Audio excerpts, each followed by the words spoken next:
अध्याय 4. महालक्ष्मीचे देवांना वरदान.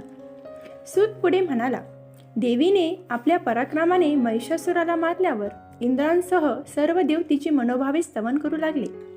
देवीला साष्टांग नमस्कार करून ते म्हणाले, हे अंबे, सर्व विश्व तू व्यापले आहेस. तूच विश्वाचे रूप आहेस. ज्याप्रमाणे सोने व अलंकार यात फरक नसतो, त्याप्रमाणे सर्व विश्व तुझेच रूप आहे.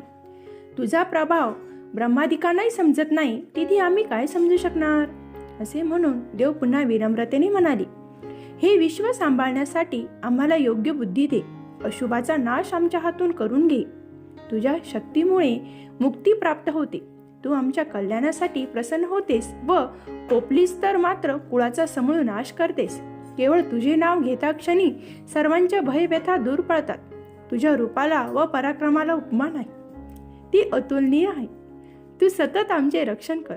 ह्या त्रैलोक्यात संचार करणारे तुझे सौम्य अथवा भयंकर अवतार आमचेच रक्षण करत. आमच्या बरोबर या पृथ्वीचेही रक्षण करत. अशा अनेक तऱ्हेने देवीची स्तुती करून त्यांनी तिची षोडोपचाराने पूजा केली. त्यामुळे देवीलाही आनंद झाला. ती म्हणाली, मी तुमच्यावर प्रसन्न झाले आहे.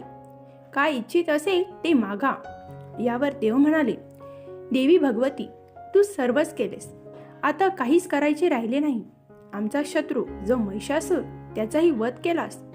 पण तू वर देण्यास तयार आहेस तर आम्ही मागतो. आम्ही तुझे स्मरण करतास तू आमच्या शत्रूचा नाश कर. आमचे दुःख दूर कर. हे माता, दुसरा वर आम्ही असा मागतो की जे तुझे स्तवन करताच तुला समाधान देतील, त्यांच्या वृद्धीसाठी नेहमी प्रसन्न हो. आम्हाला तू प्रसन्न झालेस तसे त्यांचेही मनोरथ पूर्ण कर. हे ऐकताच देवी तथास्तु म्हणून गुप्त झाली. सर्व देवांच्या तेजापासून ही महालक्ष्मी प्रसन्न झाली आहे.